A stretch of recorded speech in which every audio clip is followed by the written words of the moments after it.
Dear students, आज का हमारा जो लेक्चर है वो क्लास 10th के लिए है।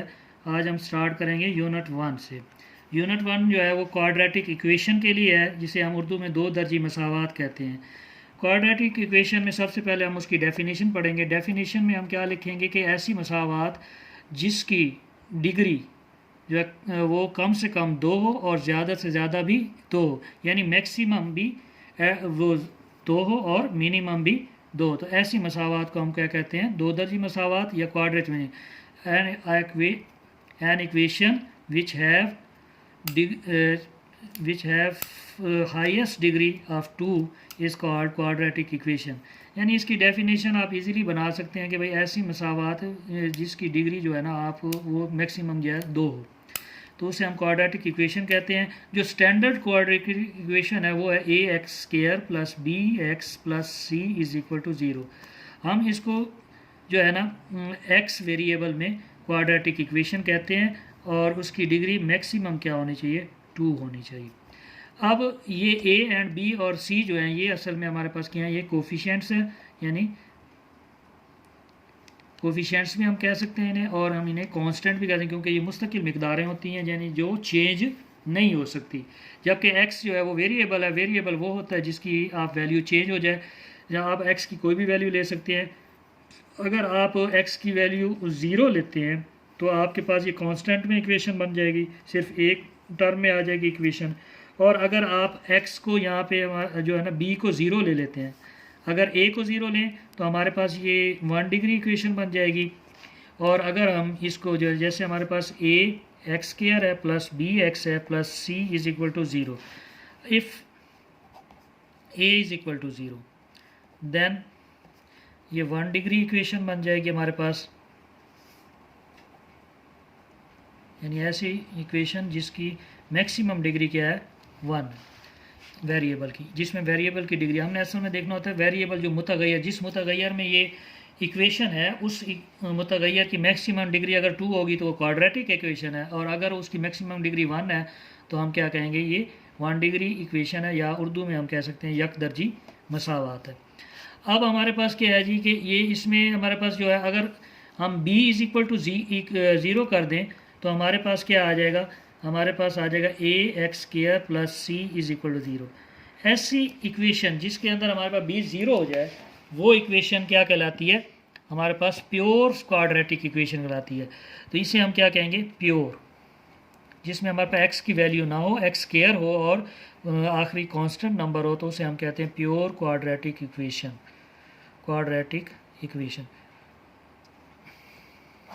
क्वेश्चन नंबर 1 जो है हमारे पास, यानी अब हम चलेंगे इक्वेशन उसकी तरफ, एक्सरसाइज की तरफ, बल्कि उससे पहले हम मेथड्स पढ़ लेंगे कि भाई सॉल्व करने के लिए क्वाड्रेटिक इक्वेशन को कितने मेथड हैं। तो पहला मेथड होता है फैक्टराइजेशन,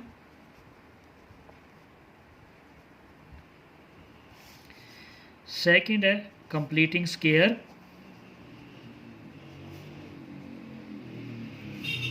यानी पहला फैक्टराइजेशन उर्दू में इसे हम तजी कहेंगे।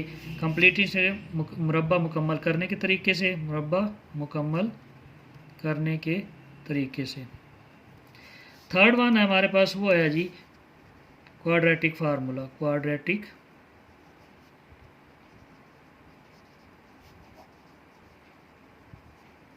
जिसे हम उर्दू में दो दर्जी फार्मूला कहते हैं। अब हमारे पास ये आ गया first, second and third, 3 method आ गए। जो एक्सरसाइज हमारे पास है 1.1, इसमें हम जो मेथड यूज़ करेंगे वो पहला मेथड है हमारे पास फैक्टराइजेशन, यानी तजी, और सेकंड मेथड हमारे पास है वो है हमारे पास कंप्लीटिंग स्क्वायर,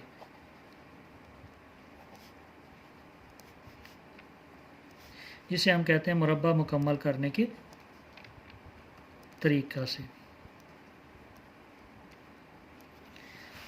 अब इस जो एक्सरसाइज 1.1 का जो क्वेश्चन नंबर 1 है उसमें हमने सबसे पहले तो ये सीखना है कि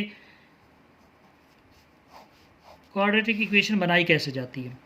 मिसाल के तौर पर अगर हमारे पास इस तरह है x minus 7 x minus 5 is equal to minus 17 है।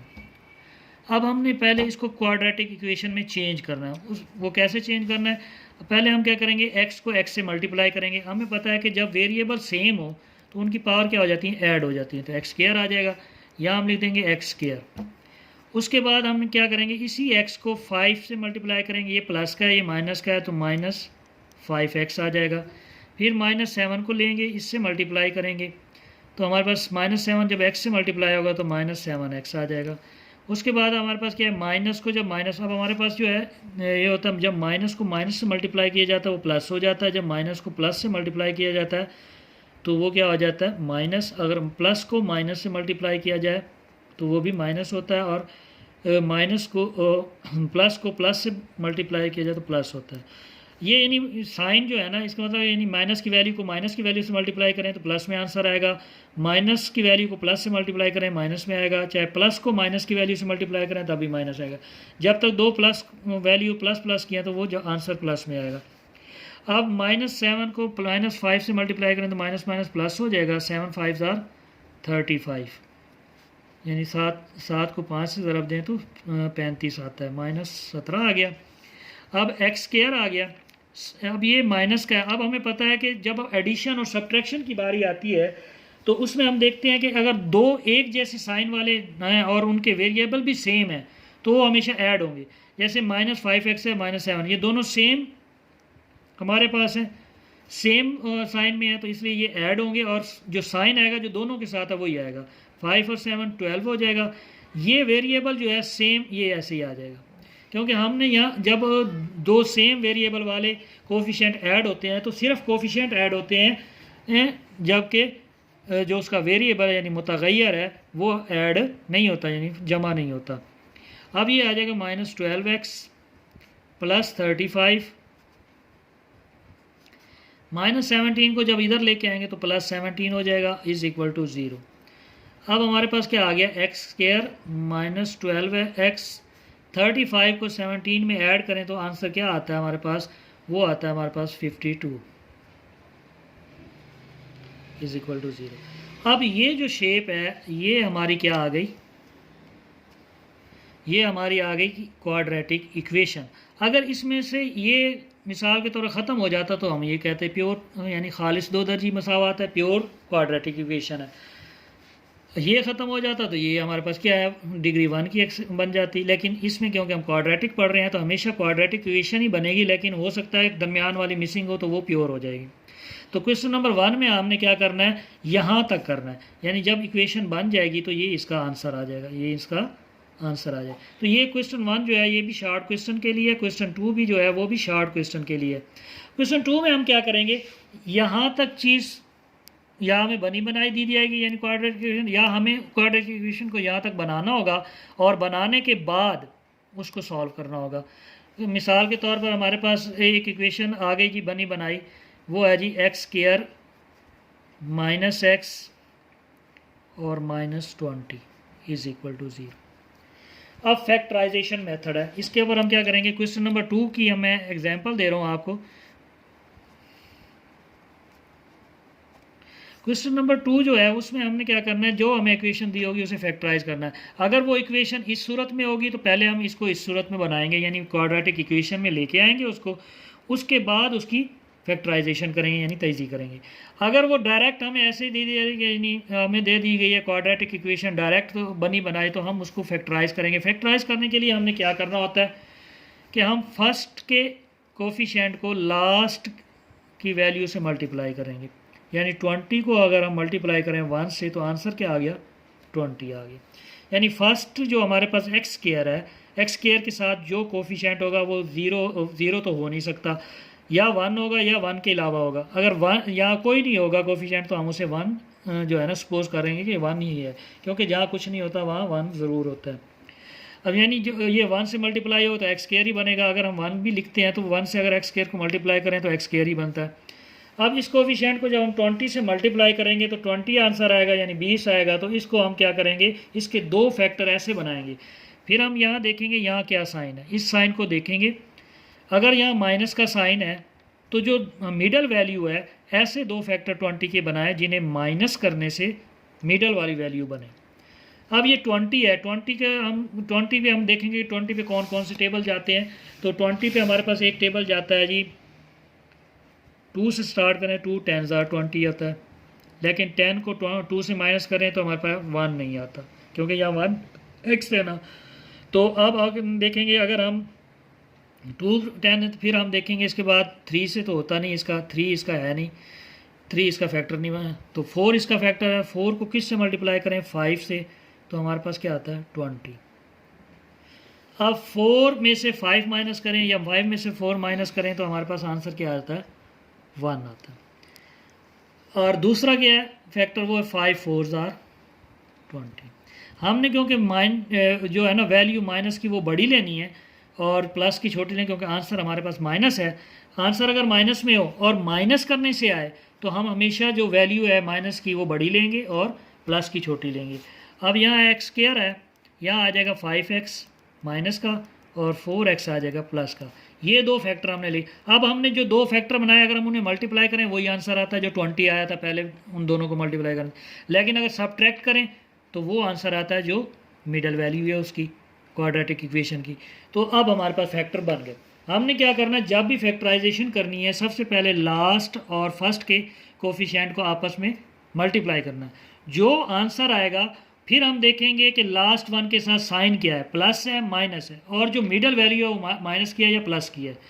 फिर हम उस लास्ट जो हमारे पास आंसर आया है उन दो को मल्टीप्लाई करके उसके दो फैक्टर ऐसे बनाएंगे जिन्हें सब्ट्रैक्ट करने से तो मिडल वैल्यू बन जाए, लेकिन मल्टीप्लाई करने से वही आंसर आए जो हमारा पहले और आखिरी को मल्टीप्लाई करने से, यानी फर्स्ट और लास्ट को मल्टीप्लाई करने से आंसर आया था। अब देखिए हमने 5 4 20 किया, यानी 5 चौके 20 किया, तो ये हमारे पास आ गया 5 में से 4 गया तो -1 आ गया, और ये -20 इज इक्वल टू 0। अब हमारे पास क्या आ गया, अब हमने क्या करना है, फर्स्ट 2 में से एक कॉमन लेना है, ये इसमें भी। और हमेशा याद रखें कॉमन जब लेंगे हमेशा उसकी डिग्री छोटी होनी चाहिए। ये नहीं अगर हम एक्स स्क्वायर ले लें तो इधर तो एक्स स्क्वायर मौजूद नहीं है। हमेशा हम क्या करते हैं, वो वैल्यू कॉमन लेते हैं वेरिएबल में जिसकी डिग्री उस वेरिएबल से कम हो। अब हमने यहाँ एक्स की कम थी, अब देखें कोई कोफिशिएंट तो इसमें से कॉमन आता नहीं, तो हम इसमें से एक्स कॉमन लेंगे क्योंकि दोनों में मौजूद है, तो एक्स -5 आ जाएगा +4। इसमें से आप देखें इसमें से वेरिएबल दोनों में मौजूद नहीं है। अब हम देखेंगे कि कोफिशिएंट जो 4 है वो 20 पे डिवाइड होता है या नहीं होता। अगर 4 20 पे डिवाइड होता है तो हम 4 को कॉमन ले लेंगे। जब हम 4 कॉमन लेंगे, यहाँ x 4x था तो x रह जाएगा, और यहाँ पे 20 है तो 4 20 पे कितनी दफ़ा डिवाइड होता है, 5 टाइम्स, तो 4 5 20 इज इक्वल टू 0। अब यहाँ से हमारे पास क्या आ जाएगा, x +4 आ जाएगा, और ये आ जाएगा x -1 5। हम अब क्या करेंगे, जो हमारे पास दो सेम वैल्यू, अब ये याद रखें जब भी हम फैक्टराइजेशन करते हैं तो जो फर्स्ट 2 में से कॉमन लेने से और आखिरी जो लास्ट 2 में से कॉमन लेने से जो वैल्यू आती है ना कॉमन के बाद, वो दोनों सेम होनी चाहिए। वो सेम नहीं होगी तो आपने कहीं से कोई गलती की होगी। फिर आप अपना रीचेक करें, रिव्यू करें अपने क्वेश्चन को कि आपने कहाँ से गलती की है, उसको ठीक करें, तो आपका ये सेम आंसर आएगा। जो सेम आंसर है उसको 1 टाइम लिखना है, और जो ये है इसको x +4 इसको भी मिला के लिख देना है। अब 0, ये दोनों फैक्टर 0 के इक्वल हो गए। अब आपने क्योंकि x की इसको सॉल्व करना है मुकम्मल, इसका जो है ना सोल्यूशन सेट निकालना है, तो यानी हल सेट, तो उसके लिए हम क्या करेंगे, x +4 को भी 0 के इक्वल रख देंगे और x -5 को भी 0 के इक्वल रख देंगे। यहाँ से हमारे पास क्या आ जाएगा, x इज इक्वल टू -4 और यहाँ आ जाएगा x इज इक्वल टू 5। अब x की दो वैल्यूज़ आ गई। अब सोल्यूशन सेट लिखना कैसे, s इज इक्वल टू, हमने ये जिसे हम फ्लावर ब्रैकेट भी कहते हैं, तो मिडल ब्रैकेट भी कह सकते हैं, इसको कुछ भी कहते हैं, यानी अपनी अपनी यानी जिस लैंग्वेज यूज़ की जाती हैं हर बंदा अपनी लैंग्वेज में उसको कोई ना कोई नाम देता है। वैसे इसको हम क्या कहते हैं, ब्रेसिस कहते हैं मेरे ख्याल में, करली ब्रैकेट्स, हाँ करली ब्रैकेट्स कहते हैं इसको। ब्रेसिस तो ब्रेसिस छोटी होती हैं, उसके बाद करली ब्रैकेट्स होती हैं, और उसके बाद स्क्वायर ब्रैकेट, यानी ये 3 ब्रैकेट्स यूज़ की जाती हैं डिमैस रूल वाली। तो इनमें जो ये है इसे हम करली ब्रैकेट कहते हैं, ये हमारे पास आ जाएगा। अब -4 को हम जो माइनस की वैल्यू वो पहले लिखेंगे और जो पॉजिटिव वैल्यू वो बाद में लिखेंगे, तो ये हमारा आंसर आ जाएगा। और आज का हम ये पहले 2 क्वेश्चन आपके सॉल्व हो सकते हैं। अब आपको जो भी इसके अंदर गलत लगे, मतलब कोई चीज़ आपको यानी समझ ना आई हो, यानी बाज़ दफ़ा कोई कंसेप्ट क्लियर ना हुआ हो तो आप मुझे कमेंट में बताएंगे ताकि मैं आपको दोबारा इसको समझा सकूं। Thank you very much. अल्लाह हाफिज़।